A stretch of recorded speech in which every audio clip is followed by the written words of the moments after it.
that new Gideon looks pretty cool. Wait. No.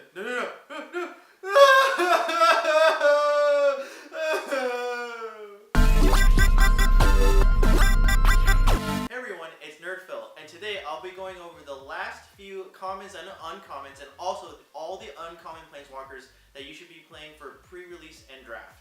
So I might be missing a few commons and uncommons by the time this video uploads, so if you're curious on what my thoughts are on the new cards that I don't cover, please be sure to leave a comment down below and I'll give you my full thoughts. If you're curious about the other few cards, check out parts 1 and 2 somewhere over my head. As usual, the first grade will be for pre-release and the second grade will be for draft. Be sure to sub if you want to see me grade the color archetypes and the color combinations that you should be playing for draft next week. Let's first start with the uncommon Planeswalkers.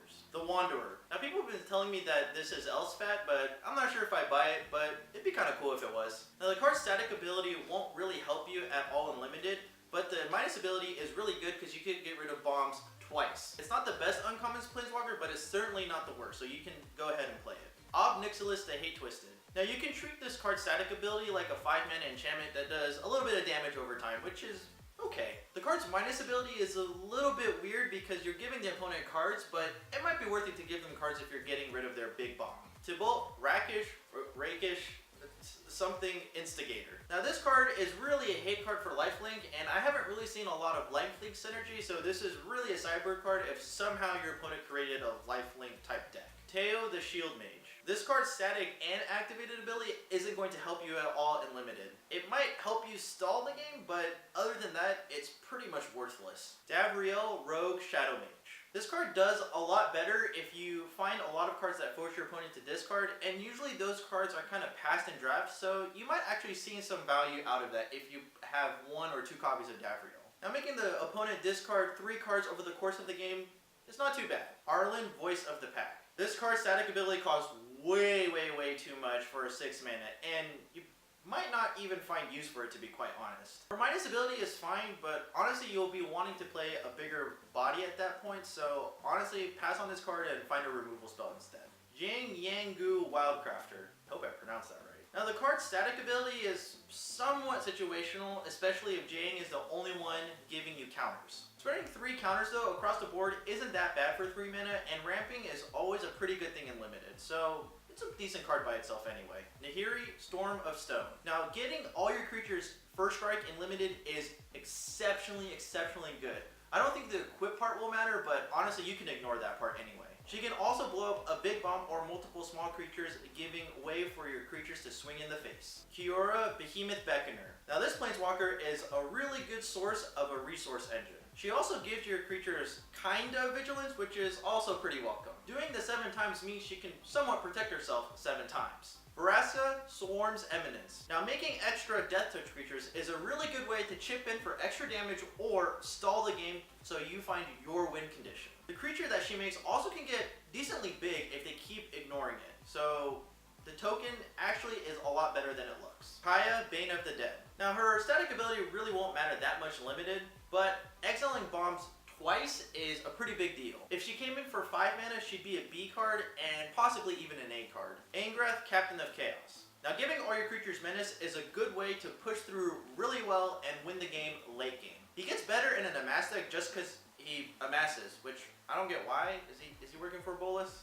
I don't think he is. Kind of weird. Samut, Tyrant Smasher. Now giving all your creatures haste means you can swing really fast and really hard really early, which means you're gonna win really early. She also pumps and scries, which is really good in Gruul colors. Kasmina, Enigmatic Mentor. Now in pre-release, this is a fantastic Planeswalker that gives protection to all your Planeswalkers, and there's a lot of removal spells that target Planeswalkers now. Making another creature and looting is also really welcome in a Limited format when you're trying to dig for your win condition. You won't have that many Planeswalkers to protect in draft most likely, but she still protects your creatures, which is really good. Jaya, Venerated Fire Mage. This is a good Planeswalker if the majority of your deck is red. She also has a decent removal ability, but by turn 5, you might not be removing the bombs that your opponent has set out in play. She has a decent removal ability, but by turn 5, you might not have the ability to remove the bomb if your opponent has played it early. Dovin, Hand of Control. Now his static ability won't really be helping you all that much in the limited environment. His minus ability allows you to stall, but it doesn't actually solve the threat that is being presented to you on the board. Saheeli, Sublime Artificer. Now her static ability will do you absolutely no good in a limited environment. Making copies of your creature might help, but playing artifacts might actually hurt your overall creature count when you're deck building. Ashiok, Dream Render. You won't find much use for a static ability, but milling a total of 20 cards in a limited environment is actually really good. Exiling the graveyard also stops the opponent from reoccurring cards, like using Aid the Fallen and such. Huatli, Heart of the Sun.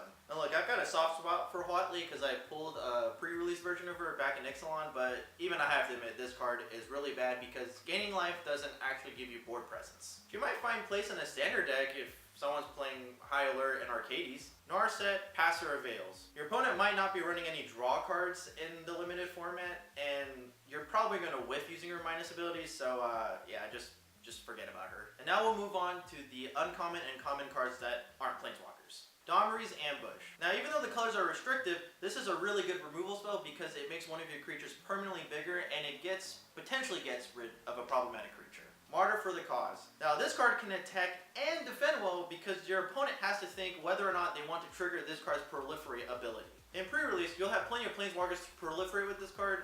In draft, you might not have that many cards to proliferate, so it gets just a little bit weaker there. Topple the Statue. Now this card buys you a turn, but it doesn't actually remove the threat unless the threat is an artifact for some reason, which it's probably not going to be. It replaces itself, so it's not an F card, but it's still a pretty bad card. Thundering Ceratok. This creature can do a lot of damage or just flat out win you the game with its ETB ability. It's a pretty strong mid-range drop, so play it if you don't have like a bomb 5 drop or something else. Nissa's Triumph. It's always nice to get rid of land cards that you don't want to be drawing later in the game, but it doesn't help you search for your second or third colors, so it's really not going to help you all that much, especially in pre-release where you might be forced to go 3 colors. Chainwhip Cyclops. Stats on this card are pretty decent, but the real power comes from its activated ability. Even if you're flooded with this card, you can do some serious damage by taking out their best blocker or even multiple blockers. Raging Crunch. Now this card is actually a lot better than it looks, so don't let the ability fool you. It can still block by itself, and you'll have plenty of opportunities to attack with this card. Crunch Wrangler. Now you'll find plenty of opportunities to put counters on this card, so it's really good early and late game. Obviously, it goes really well with the Raging Crunch. Dreadhorde Twins. Now this is the worst zombie tribal effect of the 3 given. Giving trample to your army token is nowhere as good as giving them Death Touch or Flying.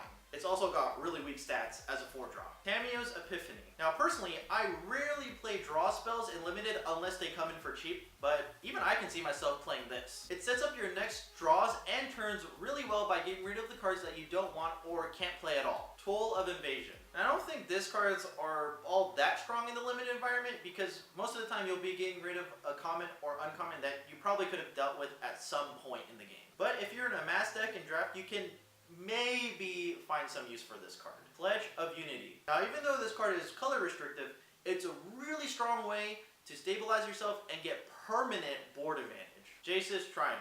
Now treat this card like Divination, which is fine, but honestly I'd rather play a combat trick or a removal spell. Fireman's Vessel. Now I don't really like how this card enters tapped, but you'll find a lot of use for it if your bombs and Planeswalkers are off color in pre-release. In draft though, you probably have no need for this card. Centaur Nurturer. Now ramp is always welcome and limited, but by turn 4 you might not need it even if it's for any color. Bond of Discipline. Now this card will either help you win the game or gain you a lot of life, which is good either way. Bond of Flourishing. Now you might want to find a land when you play this card to curve out properly, but honestly I'd avoid playing this card. In pre-release you might find some use for it because you might have gotten a lot of bombs and you want to find those pretty quickly. Bond of Insight. Now this card possibly could be somewhat good if you've already used 2 removal spells, but otherwise it's going to be a dead card in your hand. Bond of Revival. You can get a decent amount of value from this card in pre-release by getting your bomb back and just flat out closing out the game. In draft, however, you might not have many good bombs to get back, so it gets weaker there. Bond of Passion.